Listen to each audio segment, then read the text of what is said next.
Good morning students. आज हम जो करने जा रहे हैं वो है आपकी वर्कशीट 65 विषय गणित कक्षा 9। हमारी डेट 9 दिसंबर के लिए। तो चलिए शुरू करते हैं। आज की जो वर्कशीट है उसमें जो आपका पहला चैप्टर है, पहला पार्ट है संख्या पद्धति, उसका रिवीजन है, ये उसकी दोहराई है। ये आपको ये जो वर्कशीट्स हैं, जो आपका सिलेबस है वो खत्म हो चुका है। अब आपकी जो डेली वर्कशीट आएंगी उसमें आपके सारे चैप्टर की रिविजन आएगी। ठीक है, तो ये वर्कशीट है, जो ये वर्कशीट नंबर 1, 2, 3 की क्या है, पुनरावृत्ति है। 1 से लेकर 3 वर्कशीट तक की रिवीजन है ये।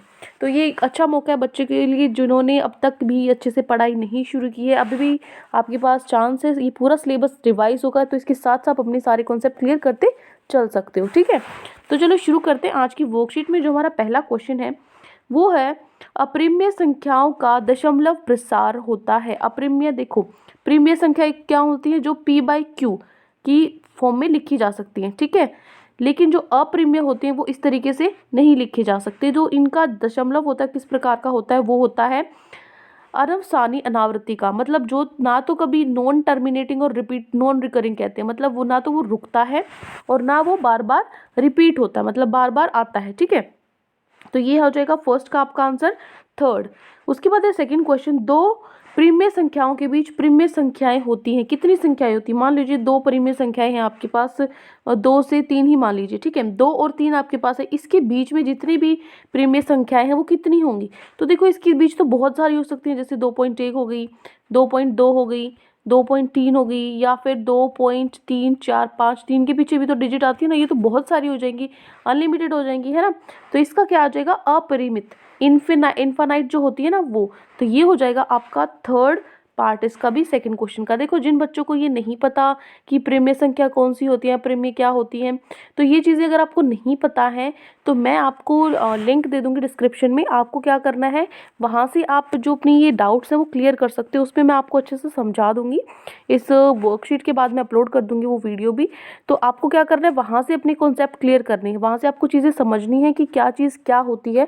अगर आपने अब तक कुछ नहीं पढ़ा है तो वो वीडियो देखकर आप ये वर्कशीट रिवाइज कर लो, तो आपका जो ये चैप्टर है वो अच्छे से आपको समझ में आ जाएगा कि पूरे चैप्टर में क्या है। फिर आप कोई भी क्वेश्चन करोगे तो आप उसको कर सकते हो। ठीक है, उसके बाद है आपका थर्ड क्वेश्चन, ये है 22/7 को दशमलव रूप में लिखने पर मिलता है। अगर आप 7 को ये इसको दशमलव के रूप में लिखोगे तो आपको क्या मिलेगा? तो हमें पहले इसको क्या करके विभाजित करके देखना पड़ेगा 7 को 22 से।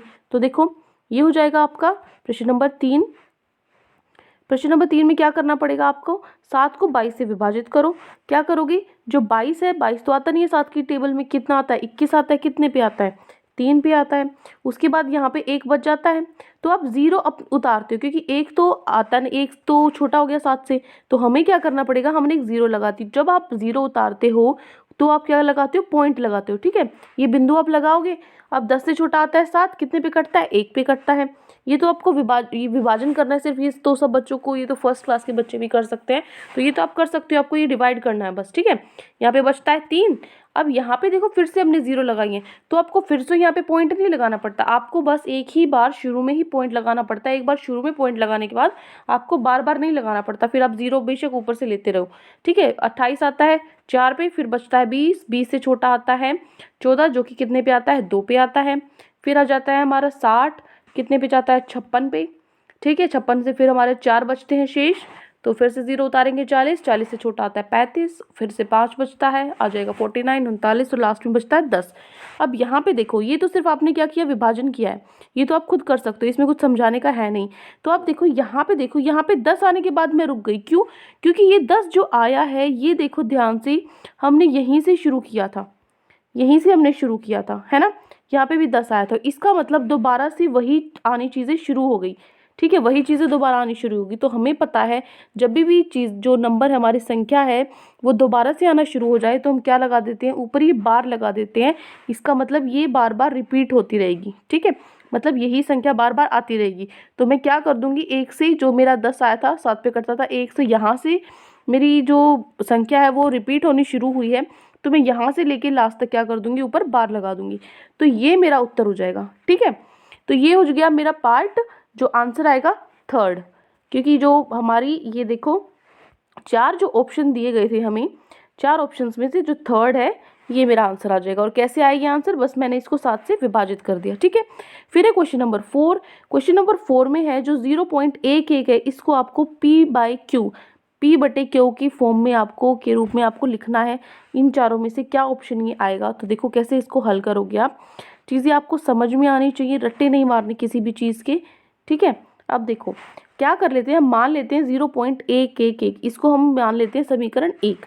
यहाँ पे अगर आपको लेट नहीं लिखना तो आप लिख लीजिए, यहाँ पे लिख लीजिए मान लीजिए, ठीक है। यहाँ पे आप ऐसे भी लिख सकते हो, बाकी तो वैसे मैंने हिंदी में ही लिखा हुआ है, लेकिन अगर आपको लेट भी नहीं लिखना है वैसे आप लेट लिख सकते हो, कोई दिक्कत नहीं है। आप इसको x को मान लीजिए 0.11 जो आपको दिया हुआ है, इसको समीकरण 1 मान लीजिए। आप क्या करोगे, यहाँ दोनों तरफ 1000 से गुना कर दो, ठीक है, दोनों तरफ 1000 से गुना कर दो। तो x को 1000 से गुना करूंगी तो मेरा आएगा 1000x, और इसको 1000 से गुना करूंगी तो देखो यहाँ पे ये 0.111 है। चलो इस एग्जाम्पल से नहीं समझती, मैं दूसरा एग्जाम्पल समझाती हूँ। 3.67 ये है।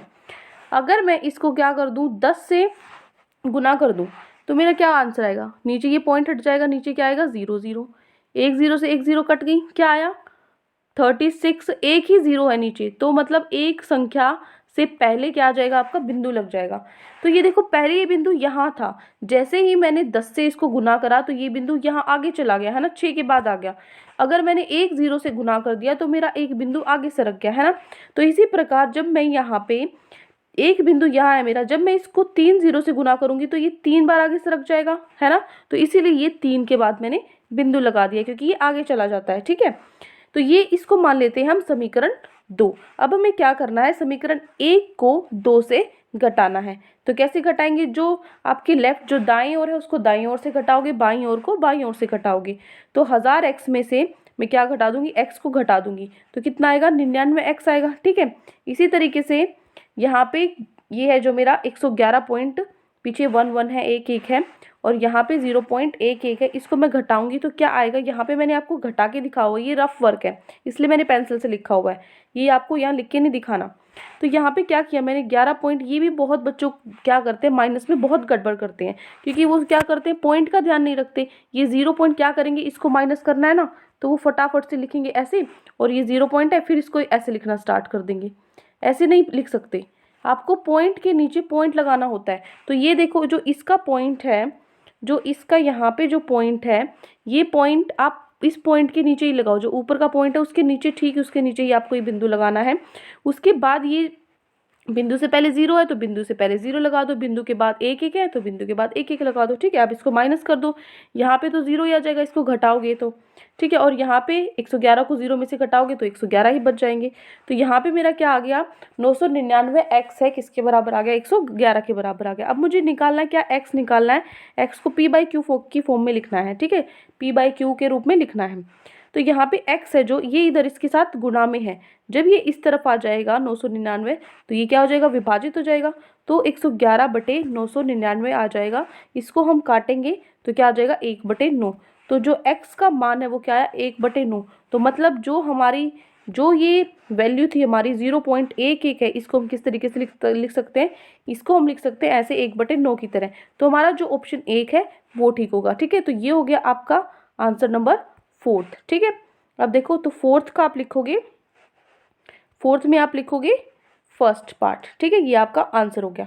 उसके बाद आपका 5th प्रश्न, जो 5वां प्रश्न है आपका, उसमें है कि जो 0.32 के ऊपर बार है, मतलब जिसके ऊपर भी ये होता है ना, जैसे मैंने लिखा 3 2 6, इसका मतलब क्या है हो रहा है कि यहाँ पे जो 6 है ना वो रिपीट हो रहा है, 0.32 6 6 6 6, मतलब आप आगे छोड़ देते हो उसको, वो बार बार रिपीट हो रहा होता है, ठीक है। जैसे यहाँ पर है, यहाँ पे ये 0.111, यहाँ पे 0.111, मैं बार बार इतने 1 लिखूंगी तो मैं क्या करूँगी 0.1 लिखूंगी और ऊपर ये बार लगा दूंगी, कि इसका मतलब ये बार बार क्या हो रहा है, बार बार यही नंबर आ रहा है, ठीक है। तो जो 0.32 है इसको मुझे इस P/Q के रूप में लिखना है, तो मैं क्या करूँगी, इसको भी जैसे x मान के हमने पिछला प्रश्न किया था उसी तरीके से हम करेंगे, ठीक है। तो देखो यहाँ पे हम चलते हैं, ये हो गया आपका चौथा प्रश्न। 5वां प्रश्न है आपका, ये क्या होगा, ये है आपका 0.32 को मैं किस तरीके से लिख सकती हूँ, 0.32 को मैं लिख सकती हूँ, ये 2 2 बार बार आ जाएगा, इसको मैंने खोल के लिख दिया सिर्फ। उसके बाद मान लीजिए जो x है, हम इसको x मान लेते हैं, 0.322 को मैं x मान लूँगी। फिर मुझे क्या करना होता है, दोनों तरफ मैं 10 से गुना करूँगी। दोनों तरफ 10 से गुना करने के बाद इधर तो मेरा आ जाएगा 10x 10x, और इधर क्या आ जाएगा, आपको पता है ये जो बिंदु है, एक 0 से एक मैंने गुना किया तो एक आगे सरक जाएगी, एक आगे सरक जाएगी तो क्या हो जाएगा, 3 के पीछे आ जाएगी, मतलब 3.22 बन जाएगा। तो ये हो गया हमारा पहला समीकरण। उसके बाद जो समीकरण 1 है, 1 को दोनों तरफ 10 से गुना करेंगे, ठीक है। इसको मतलब पहले हमने इसको 10 से गुना करा तो ये आया, अब हम इसको 10 से गुना करेंगे तो ये आ जाएगा। कैसे, 10 को आप फिर से 10 से करोगे तो कितना आ जाएगा, 100x। 3.2 को 10 से करोगे तो एक बार और पॉइंट आगे चला जाएगा, 32.22 आ जाएगा। तो अब हमारे पास ये दो समीकरण है, इनको हम आपस में घटा देंगे। कैसे घटाएंगे, देखो यहाँ पे जो दाईं ओर है उसको दाईं ओर से, बाई को बाईं ओर से, तो 100x में से 10x घटाएंगे तो कितना आ जाएगा, 90x। और 32.22 में से 3.22 घटाएंगे तो आ जाएगा 29। कैसे आएगा 29, यहाँ पे मैंने आपको माइनस करके दिखाया हुआ है कि 32.22 है, उसके बाद 3.22 है, तो ये 3 इसके नीचे से नहीं शुरू करना, हमें क्या करना है, ये पॉइंट देखना है। ये पॉइंट यहाँ पे है, तो इससे पहले क्या है, 3 है, तो ये 3 यहीं पे आएगा, इसके ठीक सामने, ठीक है। तो इसको आप माइनस करोगे पीछे तो 2, ये सारे कट जाएंगे, 0 आ जाएगा, और 32 में से 3 गए, कितना होता है, 29। तो यहाँ पे जो 90x है वो 29 के बराबर है, जो x है वो किसके बराबर है, 29/90, क्योंकि यहाँ पे जो x है इसके साथ गुना में है, जब ये इस तरफ आ जाएगा तो विभाजित हो जाएगा। तो मेरा जो ऑप्शन 3 है वो ठीक होगा, ठीक है। तो ये देखो, ये आपका क्वेश्चन नंबर 5, ठीक है। क्वेश्चन नंबर 5 हो गया। क्वेश्चन नंबर 5 का ऑप्शन क्या हो जाएगा हमारा, 29/90, जो ऑप्शन 3 है आपका, इस पे हम करेक्ट लगा लेंगे। अब देखो प्रश्न नंबर 6। प्रश्न नंबर 6 में है, आपको जो ये नीचे दी गई संख्या, इसमें प्रेम्य और अप्रेम्य संख्याओं का, इनको अलग अलग लिखना है, ठीक है। तो आप हेडिंग बना लेना प्रेम्य और अप्रेम्य, मैं आपको दिखा भी दूंगी यहाँ पे।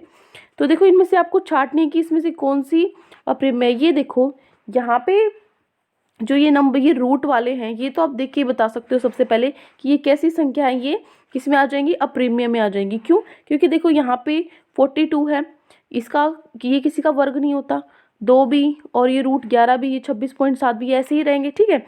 इसको हम नहीं लिख सकते इस तरीके से, इसको नहीं लिख सकते हम, ठीक है। तो ये क्या हो जाएंगे, अप्रेम्य में आ जाएंगे।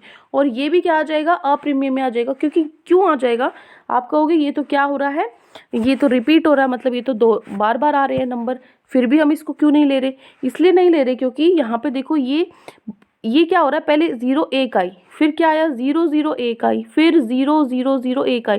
तो ये समान तरीके से नहीं आ रहे हैं, समान तरीके से नहीं दोहराई हो रही, इनकी क्या हो रहा है, अगर नंबर एक जैसे तो आ रहे हैं, 0 1 आ रहा है बार बार, लेकिन यहाँ पे पहले 0 1 आया, फिर 2 0 1 आया, फिर 3 0 1 आया, इसलिए ये क्या होगा, इसलिए हम इसको प्रेम्य में नहीं लिख सकते। ये क्या लिखेंगे हम इसमें, इसके अंदर अप्रेम्य में डाल देंगे, ठीक है। तो ये सारे क्या हो जाएंगे, अप्रेम्य में हो जाएंगे, और जो बाकी हमारे बच गए ये किस में हो जाएंगे, जैसे 98.3 है, 88 है, इनको तो हम नीचे लिख सकते हैं, इसको p क्योंकि फॉर्म में लिख सकते हैं, क्योंकि 98.3 है, पॉइंट हटा के 10 लिख सकते हो, इसको 88 है, 28 को क्या कर सकते हो, नीचे 1 लिख सकते हो, ठीक है। और जो ये है, ये तो पॉइंट हटा के इसको भी नीचे क्या लिख सकते हो, पॉइंट हटा के नीचे लिख सकते हो। और जो ये है, ये क्या हो रहा है यहाँ पे, ये 4 5 6 7 2 4, फिर से क्या हो रहा है, बार बार समान तरीके से वही नंबर आ रहा है, ठीक है, बार बार वही आ रहा है। तो इसको भी हम क्या कर सकते हैं, रोक सकते हैं ऊपर बार लगा के, ठीक है। तो ये क्या हो जाएंगे हमारे, ये क्या हो जाएंगे हमारे प्रेम्य। देखो मैं अलग से लिख देती हूँ, आपको अच्छे से समझ में आ जाएगा। प्रश्न नंबर 6 देखो, ये हो जाएगा आपका प्रश्न नंबर 6, ठीक है। इस तरीके से आपको लिखना है, हेडिंग बना के। प्रश्न नंबर 6, प्रेम्य संख्या क्या होती है, जिसको p/q की तरह लिख सकते हैं, और हो जाएंगी अप्रेम्य संख्या। तो प्रेम्य में आप लिखोगे 88, 98.3 ये नंबर, और ये जो मैं आपको बता चुकी हूँ, ये क्या हो रहा है, देखो सेम जितना है यहाँ पे 5 4 5 6 7 2, इधर भी 4 5 6 7 2 है, इसको बार लगा के हम रोक सकते हैं, इसलिए ये प्रेम्य में आएगा। ये देखो जिन बच्चों को ये नियम नहीं पता है कि भाई कैसे पता लगेगा कि कौन से प्रेम्य संख्या में आते हैं, कौन से अप्रेम्य संख्या में आते हैं, तो मैंने आपको बताया, आप वो लिंक पे वो वीडियो देख लेना, उससे आपको चीज़ें थोड़ी सी समझ में आ जाएंगी, ठीक है। जिस बच्चे को बिल्कुल नहीं समझ में आ रहा है, जिसने ये पढ़ा ही नहीं है पहले वर्कशीट जब हो रही थी, तो कोई दिक्कत वाली बात नहीं है, आप अब कर सकते हो। अब देखो अप्रेम्य संख्या, अप्रेम्य संख्या में क्या होगा, जो मैंने अभी आपको ये नंबर बताए, ये सारे किस में आ जाएंगे, अप्रेम्य संख्या में आ जाएंगे, ठीक है। तो ये हो गया हमारा उत्तर नंबर 6। उसके बाद चलते हैं हमारे प्रश्न नंबर 7 पे। देखो प्रश्न नंबर 7 क्या है, प्रश्न नंबर 7 में आपको दिया हुआ है, ये देखो वहाँ पे मैंने ना इसके पीछे डॉट नहीं लगाई हुई है, तो ये आप डॉट लगा लेना वहाँ पे। ये देखो फिर से मैं अभी ये जो क्वेश्चन है ये वहाँ जाऊँगी तो मैं आपको दिखा दूँगी, वहाँ पे आपको लगेगा कि ये नंबर क्यों हमने उसमें डाला है, इसके पीछे मैंने वहाँ डॉट नहीं लगाई, ये बिंदु ही नहीं लगाई, मतलब ये बार बार है, ये रिपीट हो रही हैं, ऐसे ही चलती रहेंगी, तो ये आप वहाँ पे लगा लेना। किसी के पीछे भी नहीं लगाइए, शायद ये इन सब के पीछे लगा लेना आप, ठीक है। अब देखो उसके बाद है निर्देश अनुसार उत्तर दीजिए। यहाँ पे आपको बताना है कि जो 0.06 है इसको भी आपको P/Q के रूप में लिखना है, और जो बी पार्ट है वो है आपको दो अप्रिमेय संख्या के उदाहरण लिखने हैं जिनका गुणन जिनको हम मल्टीप्लाई करें, गुना करें, तो वो क्या हो जाए, प्रिमेय संख्या हो जाए। मतलब दो अप्रिमेय संख्याओं को क्या करना है, गुना करना है। मतलब जैसे √3 है और √3 है, ये दोनों क्या है, अप्रिमेय संख्या, लेकिन उनका गुणनफल कैसा आना चाहिए, प्रिमेय संख्या आना चाहिए, तो इनका गुणनफल 3 आया है। तो ये हो गया पहले का उदाहरण। दूसरे का उदाहरण अप्रिमेय संख्या का, जैसे √2 है गुना में √3 है, ये क्या आ गया, √6 आ गया, ये क्या हो गया, दूसरे का उदाहरण, ठीक है। उसके बाद तीसरा पार्ट है, ये देखो अभी मैं कराऊंगी ये पार्ट, अभी पीछे चलेंगे। 1/√8 है, इसको आप हर का परिमेयकरण कीजिए। हम क्या करेंगे, रेशनलाइज करेंगे, जो हर है हमारा उसको परिमेयकरण करेंगे। कैसे करते हैं, नीचे और ऊपर हम इससे क्या कर देते हैं, जो हमारा हर है उससे गुना कर देते हैं, ठीक है। तो चलो प्रश्न नंबर 7 के तीनों पार्ट हैं, जो ये पहला दूसरा तीसरा, ये हम करते हैं। ये देखिए प्रश्न नंबर 6 में यहाँ कह रही थी बेटा मैं, यहाँ पे ना मैंने आपको डॉट डॉट लगा लेनी है, इसके पीछे भी ऐसे डॉट डॉट। ये मैंने अप्रिमेय के अंदर क्यों रखा है, क्योंकि यहाँ पे देखो एक जैसे नहीं आ रहे हैं, अलग अलग नंबर आ रहे हैं, तो ये अलग अलग क्या पता क्या क्या आएंगे, तो हम इसको नहीं रोक सकते, तो ये प्रिमेय के अंदर मैंने नहीं डाला है, ये यहाँ पे डाला है, ठीक है। ये आपका है उत्तर नंबर 6। इसके पीछे आप बिंदुएं लगा लेना ध्यान से, ठीक है। इसके पीछे जहाँ जिनके पीछे ये बिंदुएं वो आपको लगा लेनी है।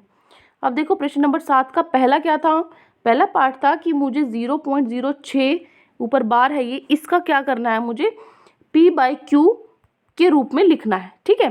तो कैसे करेंगे, सबसे पहले हम x मानते हैं, आपको पता है, तो फिर हम क्या करेंगे, दोनों तरफ 10 से गुना करेंगे। 10 से गुना करेंगे तो इस तरफ आ गया कितना, 10x, और इस तरफ हमारा कितना आया, इसको गुना करोगे तो 1 पॉइंट है जो वो आगे बढ़ जाएगा, ठीक है। तो 1 पॉइंट आगे बढ़ जाएगा, तो अब हम क्या लिखेंगे इसको, ये 0 के आगे चला जाएगा, तो ये आ गया 0.66, जिसको हम मान लेते हैं समीकरण 1। फिर जो समीकरण 1 है इसको फिर से हम दोनों तरफ क्या करेंगे, 10 से गुना करेंगे, जैसा पिछला प्रश्न है सेम वैसे ही, जैसा है 0.32 वाला है ना, बिल्कुल वैसा ही है ये। फिर क्या करेंगे, 10 को करेंगे 10 से तो 100x आ जाएगा, 0.66 को करेंगे तो फिर से बिंदु एक आगे सरक जाएगा, कितना आ जाएगा, 6.66। ये हो गया हमारा दूसरा समीकरण। अब इस समीकरण को हम क्या करेंगे, आपस में घटाएंगे, पहले को आप क्या कर दो, दूसरे में से घटा दो। तो 100 में से अगर मैं 10 को घटाऊंगी तो कितना आएगा, 90x आएगा। इसी तरीके से जब मैं 6.6 में से 0.66 घटाऊंगी तो मेरा क्या आएगा, सिर्फ 6 बचेगा, ठीक है। तो यहाँ से जो x है, वो क्या होगा, 6/90। 6/90 आप इसको काटोगे, 3 से काटोगे तो 2/30 आएगा, 2/30 को फिर से 2 से काटोगे तो 1/15। तो x का जो मान है वो कितना आया, 1/15, ठीक है। तो ये मैं दिखा देती हूँ आपको, ये है प्रश्न नंबर 7 का पहला पार्ट, ठीक है। उसके बाद हम चलते हैं दूसरे ऑप्शन, जो हमारा सेकंड पार्ट है। सेकंड पार्ट में हमें क्या करना था, सेकंड पार्ट में हमें बताना था कि आपको उदाहरण देना था कि ऐसे नंबर हो, ऐसी संख्या हो जो क्या हो, जिनका गुणनफल, ऐसी दो अप्रिमेय संख्याओं का गुणनफल जिनका जो उत्तर है, उनका जो गुणनफल है वो क्या हो जाए, हमारा प्रिमेय संख्याएं। मतलब गुना तो हम क्या करें, ऐसे दो को आपस में गुना करें जो क्या हो, अप्रिमेय हो, लेकिन उनका जो गुणनफल है उनको गुना करने के बाद आए प्रिमेय संख्या। तो ये मैंने आपको बता दिया था वहाँ पे, √3 और √3 अप्रिमेय है, तो इनको गुना करने के बाद लेकिन हमें क्या मिलता है, प्रिमेय संख्या मिलता है। इसी तरीके से इसका उदाहरण भी अप्रिमेय संख्या का उदाहरण क्या हो जाएगा, √2 गुना √3, ये दोनों क्या है, अप्रिमेय संख्या, और इनका जो हमारा गुणनफल है वो भी क्या हो गया, अप्रिमेय संख्या हो गया। तो ये हो गया आपका बी पार्ट। अब हम चलते हैं हमारी आखिरी प्रश्न पे, जो आखिरी सी पार्ट है। सी पार्ट में हमें क्या करना था, 7वें प्रश्न के सी पार्ट में मुझे क्या करना था, इसके हर का प्रिमेयकरण करना था। तो मैं क्या करूँगी, इसको ऊपर नीचे, मैंने जो नीचे हर है मेरा, इससे क्या कर दिया, मैंने गुना कर दिया, ऊपर भी 8 रूट और नीचे भी √8, ठीक है। तो यहाँ से 1 गुना में √8 कितना होता है, √8 होता है। और यहाँ पे आपको पता है रूट और रूट दोनों ये सेम है, जैसे अभी हमने यहाँ किया था, √3 और √3 कितने होते हैं? 3 होते हैं। इसी तरीके से यहाँ पे भी √8 और √8 कितना होगा? 8 हो जाएगा। अब आपको पता है जो √8 है मैं इसको किस तरीके से लिख सकती हूँ? इसको कैसे लिख सकती हूँ मैं? इसको जैसे हम निकालते थे, आप ऐसे भी, जिस बच्चे को नहीं आता वो सीख सकता है। 2 है, 8 यहाँ पे कितना आ जाएगा? 4। ठीक है, फिर से 2 से करूँगी मैं, फिर से क्या आ जाएगा मेरा? एलसीएम एचसीएफ जो आप लेते हो वो ले सकते हो यहाँ पे। तो मेरा क्या आएगा? 2 गुना में 2 गुना में 2, तो वो मैंने इसके अंदर लिख दिया, क्योंकि 2 दूनी 4, 4 दूनी 8, तो 8 को मैं इस तरीके से लिख सकती हूँ। नीचे मेरा 8 है ही। अब देखो, जिसका हमारा पेयर बन जाता है, जिसका जोड़ा बन जाता है, वो रूट के बाहर निकल आता है। तो एक का तो जोड़ा बन रहा है, ये जोड़ा बन रहा है, तो मैं इसको बाहर ले आई और रूट हट गया। लेकिन इसका जोड़ा नहीं बन पाया, तो ये इसके अंदर ही रहेगा। ठीक है, नीचे क्या हो गया? 8 आ गया। अब यहाँ को 2 से आप 8 को काट दोगे तो कितना आ जाएगा आपका? 4 आ जाएगा। तो ये क्या हो गया? √2/4 आपका आंसर हो गया। ठीक है, तो ये जो प्रश्न दिए गए थे आपको 7 प्रश्न, आज आपकी वर्कशीट 1, 2, 3 की क्या थी? रिवीजन थी। आई होप अच्छे से आपको सारा समझ में आ गया। कोई भी डाउट है पूरी वर्कशीट में तो कमेंट्स में आप मुझसे पूछ सकते हो। और अगर आपको हमारी वीडियो अच्छी लगे तो हमारे चैनल को सब्सक्राइब भी कर सकते हो। Thank you and have a great day.